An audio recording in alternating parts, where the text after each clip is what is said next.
Welcome to this episode of the Open Compute Project podcast. I'm here with Beth Langer, Principal Thermal Technologist at CPC, Coyle Products Company.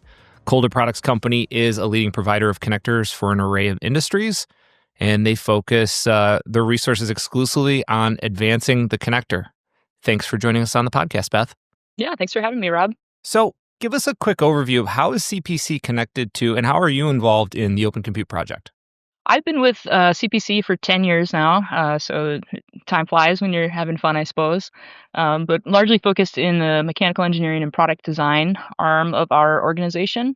So CPC has been working with liquid cooling customers like IBM and Intel and Lenovo for a number of years now. We've got a lot of products that are geared specifically towards making the connections at a rack manifold to a server, now in blade applications, really looking to help promote serviceability, aid serviceability, and provide high performing products that can help cool these chips faster and more efficiently. Have you always been working on the IT side, or you've been at CPC 10 years, you've been in other areas?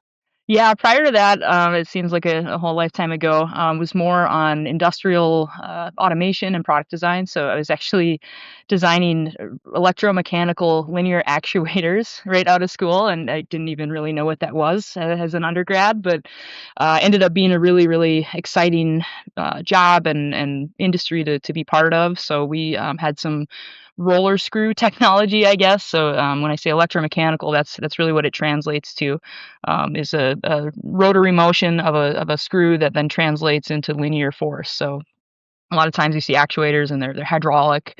So you've got pressurized fluid, oil, and you're using that to move a piston. We had the electromechanical approach, which afforded a lot more like precision and control over positional requirements. So for more, I guess, complex applications, and even fun applications too, like animatronics for Disney World and some of those rides that have 6 degrees of motion freedom that you feel like you're flying around in an Avatar scene or something. So quite a shift from liquid cooling and IT, but I think learned a lot of good fundamentals around mechanical design. How do you machine components for success? How do you understand stresses and loads and reliability? Certainly, those have all translated nicely into the realm of quick disconnects for liquid handling systems.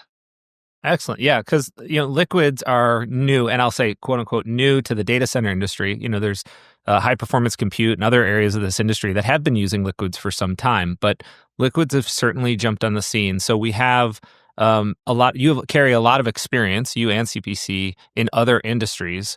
What makes liquids different now in the data center? How does this change how we've traditionally been cooling our data centers? Yeah, that's a great point, and you're exactly right. Like liquid in and of itself isn't new, right? You could argue maybe since the early 70s when Cray, now HPE, was spraying some floor inert on their servers. It's just the scale and like speed at which it's needing to be adopted now. So given just how quickly liquids needing to be rolled out in support of accelerated compute for all these generative AI models, the rest of the ecosystem really needs to mature really, really fast with it. And like you said, we can leverage what we've learned from a lot of different industries. So, things, fundamentals like how do you put tubing on a barb and ensure that it's going to last 10 years? How do you create and maintain seal efficacy of a valve, a non-spill valve for a quick disconnect? How do you braze copper to a cold plate? Like, these are all things that aren't new in and of themselves again, but the way that they're being configured and rolled out for these data center applications is what's new. So I guess really trying to bridge the gap between some of those more legacy applications and more mature industries to tailor those products and those designs and best practices to specifications for data centers. I think another thing too with how rapidly this is all evolving, we're scaling quickly. A little bit too is not wanting to just scale for scale's sake, but make sure that we're scaling reliably. I can speak a little bit to how CPC is navigating through this. So, raw capacity is certainly one thing, Sure. but equally, and if not more important, is reliability. So when we're talking about maybe tens of thousands of QDs for a single order, that's great. How do we ensure that every QD coming off of our line arrives at our customers' facilities as expected?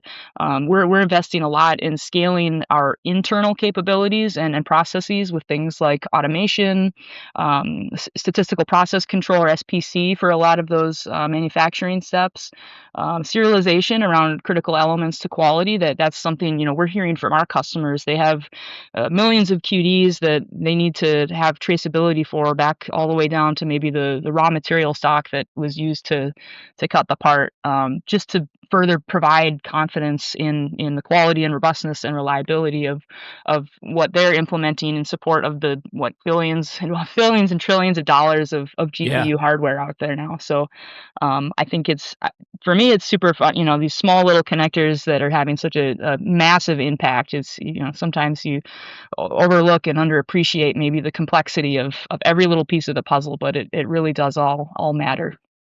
Do you think it's different? I mean, compared to other industries, I have a little bit of background in the aviation industry, so Mm. certainly lots of connectors and small pieces making a big difference there. In the data center space, and maybe this is just my perception, but we've done so much component level, like, and even at OCP, like we focused on memory or we focused on chips or things like, does this take a system level approach? Like, even like you talked about a connector coming apart and being effective, being dripless, or how does that impact other things? Like, should we be looking at this system level? I Absolutely. We can design and test our products as much as we can, in our facilities. Same goes with, if you've got a TTV that you want to understand how your cold plate performs, you want to do some pressure testing and flow testing for your CDU. But in the end, they all need to be able to play together, and so those interactions are actually super super important. And I think that's something that having the OCP community affords us a forum that we can have those conversations and say, like, hey, please make sure that your component doesn't have this feature in it or this material in it, because it'll interact with my stuff, and Right. that won't work, right? So it allows us to get out in the open some must-haves and nice-to-haves for everybody's part of the ecosystem, and make sure that we're all aligned and we play nice together. So Well, good. absolutely, system level is important. You're like reading from my notes here because now, so if we have, who's part of that conversation? Like, you mentioned some of the other component manufacturers, like how important is standardization? And then maybe kind of talk us through like your involvement in OCP and those other groups or other companies, your stakeholders you're working with. Like, who's part of the conversation right now? Yeah, oh yeah. My ears perk up when I hear standardization, because one thing too, we've got a little bit of a juxtaposition within the community as far as the need to standardize, but also wanting to innovate. And so I think, to your question about like who's missing, that the really the key players of every part of the ecosystem, QD suppliers, tubing, coolant providers, CDU manufacturers, system level integrators, like we all need to be talking together so that we can standardize. And once we standardize, then we have room to innovate and keep, and rinse and repeat, right? So once we standardize, we move on to the next thing, the next disruptive technology, and keep building those blocks. So So, if anyone's missing, I mean, this is a great opportunity for a call to action, right? all If right. if if you're hearing a podcast like this, or you've seen OCP out there, you've seen CPC, right? Reach out and join the community, because we want to make sure that everybody's voice is being heard here. Because you mentioned, I mean, I think there's a lot to unpack there. Is like you have liquids, that's part of it. But then different, you talked a little bit about material compatibility. Because in air, you probably don't have to deal with things with like uh, electrolysis and galvanic corrosion and things like that. That now we've added fluids and materials that are working in this new medium. Um, they all have to figure out a way to play nicely together, right? Yeah, and I'll say, maybe throw some kudos to the an adjacent work stream here, is the immersion fluid cooling group, still under cooling environments. So if you're not familiar with the kind of network or matrix that OCP operates through. We have cooling environments as one of the main primary pillars for OCP. Underneath that, then there's a cold plate group. That's largely where CPC and my colleagues and industry peers focus. There's an immersion work stream that's focused more on the, I guess, tank level. Single phase and two phase immersion cooling. They've done a really nice job cracking that nut, like you said, looking at here's all the different coolants we can use. I think at one of the more recent regional summits, they even had all the immersion coolant suppliers out there. They had each a bottle. I don't know if it was actually the fluid in there or not. I wouldn't want to fly with that, but they had them all out to kind of show like, hey, there's a large array of fluids that you can use. So we're not saying you only have to pick one, Yep.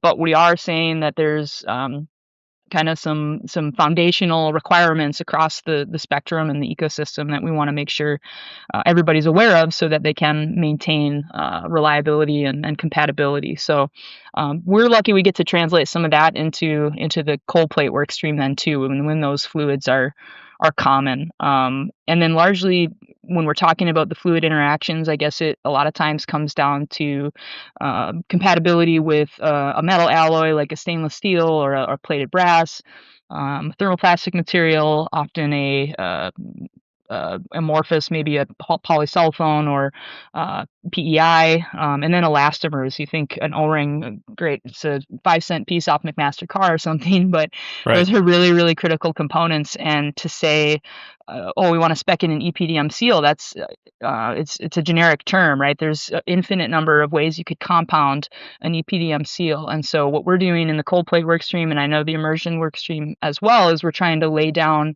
kind of ground rules on what do you need to know about that compound to be successful. One example being recent conversations around the way that you even cure the O-ring. So the O-rings go through kind of a vulcanizing cure process, and you can do that a number of different ways. For EPDM, it's predominantly going to be a sulfur cure or peroxide cure, and they both have their pros and cons. But for like a Okay. hot water steam environment, we want to make sure that we're using peroxide cured.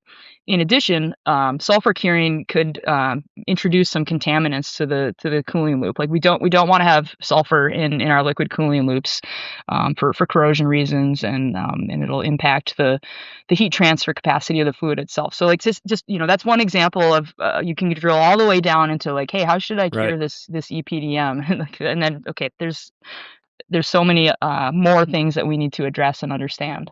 Yeah, it's interesting because what I think jumps off the page for a lot of people when they talk about things like material compatibility and considerations is a lot of it has been the conversation around like IT hardware's experience in a fluid or under a cold plate or things like that. But I think it gets kind of lost, like the expertise and the knowledge that you need in this space to focus on things like O-rings on the connectors, like and the downstream effects that making a selection in material or curing process could have on the entire system. I mean, even having the cold plates, like the pores in the cold plate are like so tiny that Mhm. like a small contamination could have very impactful negative consequences, I guess, potentially. Yeah, and the scale is exciting for everybody. We want to see all this get built out, but in some ways, that it's a little deleterious in that now what might not be an issue for one or two connectors emitting, or interacting with a fluid, now you have it on a scale of millions. All of a sudden, Right. a little issue can become pretty big deal. Yeah. So talk a little bit on that development process. Like you've been involved within the cold plate group working on UQD, Universal Quick Disconnect. How did that development process start and kind of where do we stand today? Take us through the journey a bit. Uh, yeah, the origin story is kind of fun, I guess. So it was probably back in 2018 or so. Credit to actually Intel Corporation. They contributed the original UQD spec to the OCP community through the cold plate work stream here. I think that went live in 2020. But what their original vision and mission was to essentially, maybe they had some tea leaves they were reading, I don't know, but to make sure that the industry had basically building blocks and ABCs for when liquid cooling arrives, right? And it would hit as hard as it is right now. So what they wanted to do was essentially create a not a full reference design, but kind of building blocks like a generic manifold, generic um, tubing recommendations, and then a actual specific ground rules again for a quick disconnect that would allow a manifold and think of a black box server, a white box server to connect. So not trying to overcomplicate it or control everybody's topology in the blade, but just that interface between the manifold, which would be on more the rack infrastructure reusable side, and the server side. So we started working with them in 2018 or so, and that was, I think, kind of eye-opening for a lot of them and others that were involved, about, just like you said, the complexities associated with all these little pieces. And Right. it comes down to a lot of discussions around chamfers and O-rings, and that's not super complex or technical stuff, but really important nuance that needs to be included in these designs. So once that was contributed, then I know there's been an evolution of some more sizes. They started with a 1/4 inch and an 1/8 inch nominal flow size, added 3/8 and half. There's talk about wanting to go even larger again, to have universal connections for, or interfaces for, the manifolds and CDUs.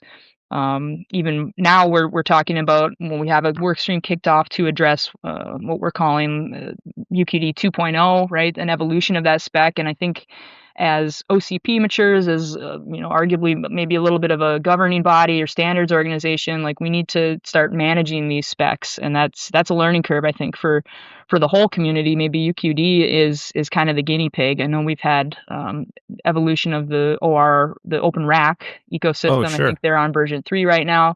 UQD's going through that same growing pain. But it's becoming really, really important to make sure that everybody is aware of changes that need to be made, has an opportunity to contribute their own ideas, and then that we can start planning for these changes too, because there's a lot of moving pieces. Yeah, certainly. I mean, it seems like, and going back to 2020 or even 2018, thinking about liquid in a data center, I think most of us considered that to be very limited application. And today it's like everything new has to be this way, pretty much. It was, that contribution was Intel led, and it basically came in, and I think it was mostly an educational piece to the OCP community. Like, Hmm. we need some, like you said, ABCs, building blocks. Like, here's some basic information, not being highly prescriptive on what's in the box, but here's how we're going to connect these things together. How is it different with UQD 2.0 as you start that conversation? What's the status today? Is that a work stream? You have a handful of people involved, different companies involved? Yeah, we have a work stream kicked off. It's a substream of the cold plate working group. So there's a number of active initiatives in that group as well that are tackling concepts of coolant health monitoring, passive cold plates, preparing for two phase. So this is a parallel activity to those things. As far as who's involved, like, we want to make sure that we've got certainly presence and leadership and advocacy for QD suppliers. So a number of my industry peers are Sure. on board as well, and we're making sure that we're all aligned. And then equally important, getting voice of the customer on the user side, and the hyperscalers and the chip OEMs certainly have opinions and needs that they're raising. So I'd say right now we are trying to do a pretty we have an aggressive schedule. We want to do an accelerated update, just because things are moving so fast, and we want to make sure that everybody's got the same playbook. So right now we're focusing on some of the high hitters, gaps, I guess, that from the original proof of concept, like you said, more of a training learning exercise, to actually scaling these things for high volume manufacturing, and making sure that all the T's are crossed and I's are dotted, and lowercase j's are dotted too. Yeah. It seems like that's kind of a surprising bottleneck. Maybe that's an unintended pun too. Is like connectors. Like, as you said, scaling and manufacturing. Like, there's like such a high demand right now. So innovation has to take place I guess, alongside this rate of scale? Is it what's so important about developing it with your peers in OCP as opposed to like waiting for an industry standard or just leveraging some industry standard? Is it time? Is it lack of awareness of all the things around this equipment? What I'd say I didn't ever think I'd see the day where the hottest product this holiday season is a blind mate UQD6 socket, right? It's not a Furby, it's not a Tickle Me Elmo, it's a UQD. So definitely agree, and we see the demand. I think it's amazing what our manufacturing and operations team and our suppliers specifically have done to scale with this. That just though speaks to the importance of needing to make sure that we're not making a bunch of changes that are going to catch right? people off guard and be disruptive to supply chains. So that to me is why I think the collaboration at the industry level and what the OCP community affords us is to be able to have those conversations directly with our peers and with our customers, so that we're doing this as sanely as possible, I suppose. It's a good way to put it. So that's the work that's during, I guess day to day. I mean, we have all of our day jobs, and then the projects you work on either meet biweekly or monthly. But then recently you had a presentation at OCP Global Summit. Can you give us some insight on that? And then, so anybody listening, they can also go find it. It's recorded on the website and published on our events page. But give us a talk through about that presentation and what does that mean? Yeah, I guess when I was talking to my colleagues about what would we want to present at that global summit, knowing there's an opportunity to get a lot of the mind share focused on liquid cooling right now and then scale for data centers, it was pretty obvious, or it was unanimous more or less, that we wanted to make sure that we brought up the topic of reliability because, again, I think I've probably said reliability 100 times so far in the last 20 minutes here, but it really is important. What we don't want is to scale all this and see this investment and then have an issue in a couple years or something. So that's also a topic that we felt that is pretty broadly applicable to not just quick disconnects. We're qualified to speak from our expertise around reliability quick disconnects, but a lot of the fundamentals, and if you listen to the talk, what I was trying to drive to is that a lot of the foundational reliability mechanics and models are around materials. So if whether it's a CDU or a manifold or a tube, right, you can boil that down, distill it down to reliability of the specific material, and then it becomes more of a universal kind of method that we can deploy. So I know the title of it was really around reliability with quick disconnects, but I think if you listen, you'll find, or if you want to reach out and chat with myself or my colleagues on the topic, we'd love to talk. And again, it comes down to O-rings and thermoplastics and metal alloys.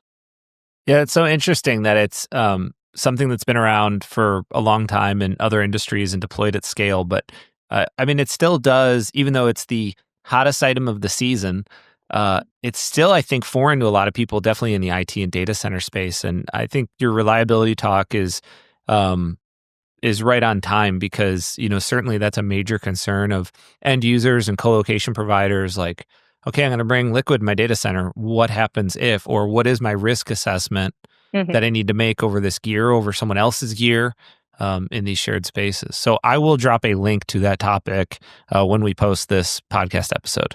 And then your contact information will be available as well. Great. So we just came off of, actually, I just saw you at Supercompute. Um, I think it was like crazy evident how much, I mean, there had to have been more servers with hoses and prepared for liquid than not. I mean, they're like air cooling was like not even visible at the site. What was your takeaway from Supercompute? Uh, yeah, the same. I mean, I've been going to that show for I don't know, 8 years or so now, and just to see the rapid adoption of liquid is exciting. I'll say, air cooling still has a place too, right? We've got air assisted liquid cooled racks now with sidecars, and there's certainly applications that air cooling is more than capable of handling the thermal load. But to see the scale of liquid being adopted and kind of the convergence on direct to chip has been super interesting to me Oh too. yeah.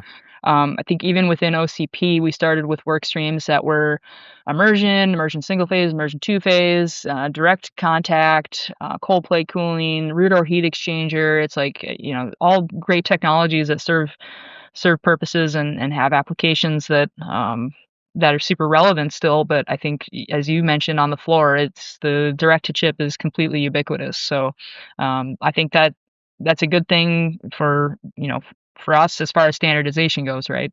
Sure. Yeah, and I guess there should be some context. I mean, that supercompute, it's cold plate, and the application is, the high performance computing. That is the focus. So I guess it makes sense that that's what we saw there. But yeah, Yeah, but high totally agree. performance computing has also started to, the lines are being blurred with cloud and hyperscale, right? So when we talk about the thermal design power or TDP for these GPUs that are being used in generative AI models and these large language models, they're they're just as hot. I think It's true. from a program we worked on with Intel and Cray a number of years ago on the Aurora supercomputer for Argonne National Labs. They've got, I don't know, something like 16,000 GPUs in there or something. So, like, cooling GPUs isn't necessarily, again, new to the industry. It's the scale, and that's being driven Sure. by the hyperscalers. And then a lot of this cloud compute that, Microsoft and these other OEMs will say you can do HPC in the cloud now. So I think that's super interesting. Is that why because of the scale and the application? I mean, we've been doing this for a long time with things like the supercomputer at Argonne and other, other Cray supercomputers, but now to do it at scale in these different environments, is that what makes quick disconnects and blind mate connectors like this so important? Because Yeah, absolutely. I think, when you have, well, I can speculate if you're making a bid for a single installation of a supercomputer at a lab or a university, you're omnipotent. You have control over the whole system, right? And you right, can make a more of a bespoke system that might have unique elements to it or hard plumbed elements to it that we just can't accommodate at the hyperscaler colocation level, right? We need to be able to mix and match and plug and play and lay things out differently and optimize for the specific application. So that flexibility that QDs afford and having make and breakable subcomponents like a cold plate or a manifold, I think are really key to the success of the scaling. And as it future proofing too. So to not have to tear down a whole rack when you have new hardware, you can reuse elements of it. And let's talk about future proofing. We're talking about that in our cold plate work stream a bit too, right? How do we design QDs and cold plates and tubing and flow paths that can accommodate that next generation of TDPs? So when we look at charts on roadmaps for many of the chip manufacturers, and they're saying, okay, we're going to be in the 1200 watts. We're going to be, pushing 2 kilowatts soon enough. What does that mean from a flow perspective? How do we translate, kilowatts of heat to GPM or a delta PSI that we need to have in our connectors so that we're kind of, I guess, designing for a connector that we can grow into. yep, that makes good sense. So, turning towards the future, as you kind of said, future proofing, short term. By the time this podcast episode gets published, we'll be right around the corner from OCP Regional Summit in Dublin, Ireland, at the end of April. Any? Do you have a forecast there of what you'll be presenting on or what you're working towards? Earlier, you mentioned some announcement points. Is that part of your schedule? Yeah, we'll hoping to have a draft of a proposal for the updates to the UQD specification that we can share then, and make sure we get some more feedback there, but more or less have it buttoned up, and then get started working on the next thing, right? So this is going to be a continuation. We haven't solved QDs, right? We're not done innovating in liquid cooling. So Right. we got to keep it moving. And I think some of the topics that we'll cover next are certainly going to be digging in deeper to reliability. I know there's some conversations around maybe even the evolution of direct cooling, and if that means in some capacity, maybe some two-phase applications. And then certainly wanting to talk about bigger sizes and other applications when we talk about liquid everywhere. Right now, we're all focused on the GPUs, but really, if we can get better cooling of memory and networking, we're going to unlock better compute for AI, and so then around and around we go. So I Right. think application of liquid to other components like the DIMMs and network switching, things like that is going to be interesting, and we'll see some innovation there as well. Yeah, I couldn't agree more. I think it's interesting to see those other components also liquid everywhere, as you put it, memory, and then yeah, I mean even the processes they're putting in these top of rack switches are getting Hmm. pretty powerful, and then if you don't have air cooling available in that environment and you're liquid cooling everything else, I mean it seems logical that those components would come under liquid cooling in some application as well. Yep, and that's where we're seeing a couple of the, I guess call it like hybrid cooling or I think one company calls it precision cooling, where they're doing direct to chip, and then maybe immersion for the rest of the components, for now at least. But I think that's interesting. The other thing that I always enjoy about attending the regional summit is it's just Europe has a different perspective on a lot of this, and in some ways you could argue that they're maybe the global leaders in terms of sustainability and trying to drive everybody towards that. So things like when we talk about sustainable computing, I know there's been conversations when I've attended in the past around circularity in our supply chain, and like how can you maybe plan to reuse certain elements of a system versus having to start from scratch. And then something that, I mean, Europe with their infrastructure, talking about their civic infrastructure, talking about like waste heat reuse and stuff is Sure. super interesting. So I always enjoy getting that different perspective, right, than what we would get regionally here in the U.S. Yeah, we've seen a lot of liquid innovation in my time at OCP come out of Europe, and just startup companies, new companies working different things that have incorporated liquid cooling for many years because of those reasons you mentioned.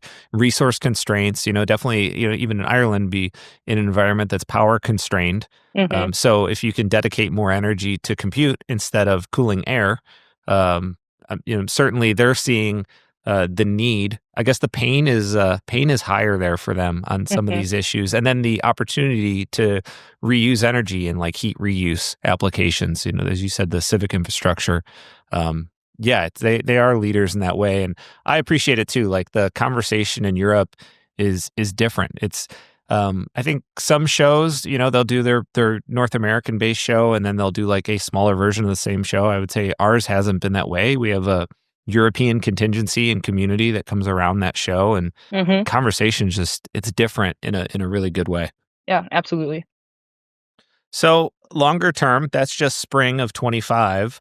You mentioned a couple other things like two phase, potentially. Anything else like long term predictions, things as you see the next couple years around more of the same, or anything we should be keeping our eyes out for? I kind of like I listen to some futurist podcasts and stuff, and it's all speculative and but there's I think a lot of cool stuff on the horizon, and everything we're doing today helps us get there, right? This stuff doesn't just materialize out of thin air, so it's really fun to think about being the part of that. As far as like, emerging compute paradigms in general, I'm probably not qualified to speak on that, but it is super cool to see what, companies like NVIDIA are doing with digital twins, and talking about how, the next industrial revolution is really around these cyber physical systems, and like, AI and compute is at the core of that. Um, by the time we get to artificial general intelligence, I'm sure there'll be some other evolutions with the chips themselves. I've seen there's some photonics coming out. What's beyond silicon. I think I was just reading that TSMC's got everybody lined up to get their 2 nanometer technology. But how much smaller can you really go? What's the size of a silicon molecule is less than Right. 1 nanometer. So if we're already at 2, we can only get so much smaller. So that begs the question: what's next? Is it photonics? Is it quantum? Is it bio or DNA computing? If you want to get really far out there, Yeah. I think that's super interesting. From a cooling perspective, we talked about single phase versus two phase. Obviously, I think single phase has a long runway for what we need from cooling right now. Next generation, you can't dispute. Nobody's going to dispute that there's there's benefits in the two-phase realm, right? We'll talk about the advantages of leveraging that latent heat of vaporization. That's, great, but there's challenges to deploying that too. So while it's good in Sure. theory, there's still some application nuance that needs to be understood. I think a lot around controlling that, like, boiling incipients, or it's a fancy way of maybe saying the bubbles that form on the bottom of the pan when you're boiling water for pasta.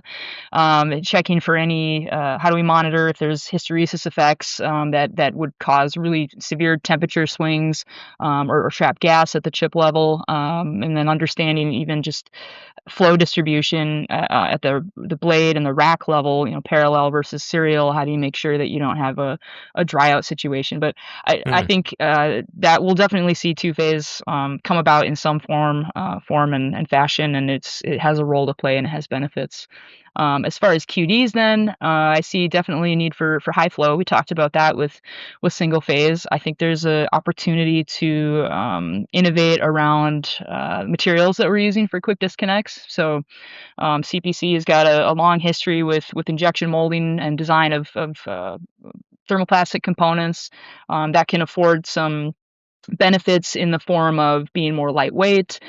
We can just kind of skirt around the corrosion issue when it's polymeric, and then just even evolution of the polymers themselves that are being used. So I'm excited about that. Again, we talk about drilling all the way down from, we said, okay, quantum, cyber physical, space computers, to two-phase cooling loops, to plastic, thermoplastic quick disconnects. Like, there's along that entire spectrum, there's room for innovation, and I'm really excited to see what we all do with it. Yeah, it sounds like the opportunity of the future is actually more of different things, and actually, it's not narrowing. If anything, the Yeah, opportunities it's are diverging. widening. Yeah, Yep. yeah, which is kind of a surprise. As a you would think that this industry is maturing, but it's almost like we're still at the start in many ways. Yeah, it's the tip of the iceberg. Yeah, yeah, I totally agree. It's interesting.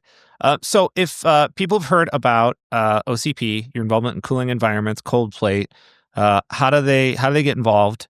What would you ask somebody to do? They're hearing this podcast and they're like, "I'm interested in this," or "I have something to share." Where do they start? Yeah, I think the meetings that OCP organizes around the global summit and the regional summit are, very much worthwhile.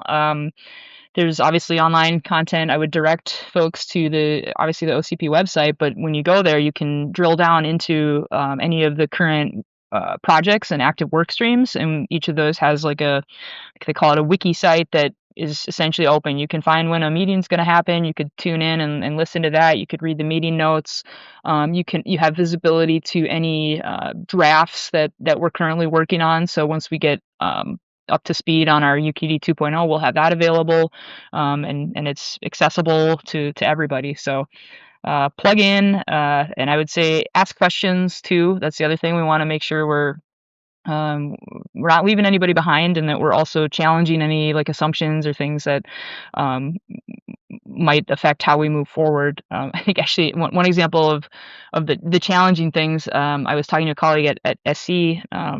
He's been around at a lot of different companies. He's a very, very excellent thermal expert, and he and another colleague were talking about the providence of the erosional velocity limits from ASHRAE, right? So we've all Yeah. kind of maintained the mantra that, okay, thou shalt not pass 1.5 meters per second of flow velocity, and okay, well, that's kind of throttling us now. So they were asking, well, where did that come from, right? And they went back through the archives and essentially found that, it was lifted from a different ASHRAE specification for a different application that was really meant to help conserve like pumping power. So they Huh. weren't really coming at it from an erosional corrosion issue. They were coming at it from an energy consumption. And so it's like, okay, well, now if we could open up, now knowing that, uh, Right. if we were to open up that spec a little bit for liquid cooling applications now in 2024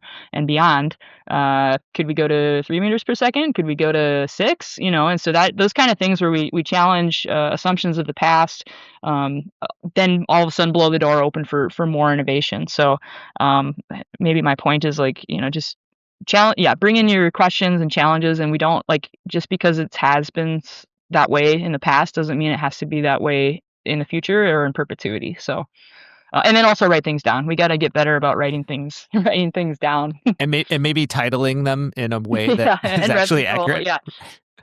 No, that's great. I actually had a student approach me at one of these conferences recently, and the advice I gave them, they had asked about, what mistakes I had made in the industry. And I think your point resonates with me a lot, is like, too often I assumed that things were figured out and kind of took them for face value. And Mhm. I quickly learned that that is a poor way to look at this industry. Like, even if it appears to be figured out, like, dive deep. Where did that number come from? How did they come to that conclusion? Like, how does that apply in the context of today that's Yeah. different? Yep. Is huge. There's so much opportunity there. So yeah, bring your problems or bring your challenges, I guess, is a great call to action Mhm. in the OCP space.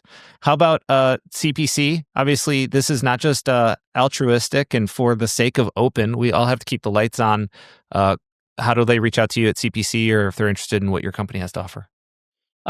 Yeah, we've got a website that's got a lot of great content. Obviously, descriptions of any of our available products and links to I think we call it Ask the Engineers, so we can get you connected directly with myself, my team, our applications engineers, and like you said, call to action for OCP. Same for us. Bring us your challenges. Bring us your questions. We're here to help educate as much as we are to help design the next product with you. That's cpcworldwide.com Yeah, is your corporate page. cpcworldwide.com. Yep. And then I'll add that link as well. And the other thing is, I'll say I was browsing your website before our call, and the content is amazing. Like, the amount of engineering detail you have, it is not just like, it's not just a brochure that like somebody wrote that's like, this is what a company does. It's like, it's real great, high quality information. It's very in depth. A lot of great resources there. So I encourage people Yeah, to thank you. check Yeah, it we've out. got a great creative and marketing team too that helps us package some of those technical engineering topics in a more digestible and interesting fashion. So thank you. Yeah, really easy to get a hold of, really easy to understand, but yeah, certainly goes to a depth far beyond my ability to understand at this point, because it's, not an engineer by trade, definitely not a mechanical engineer. But if you are, that information is there and available. Beth Langer, Principal Thermal Technologist, CPC, thank you so much for joining us. Any last words you'd like to leave us with? Yeah, thanks for having me. I look forward to seeing you guys at the regional summit. And like I said, keep pushing forward. We got a lot of innovation ahead of us. Excellent. Well said. Thank you so much. Thanks.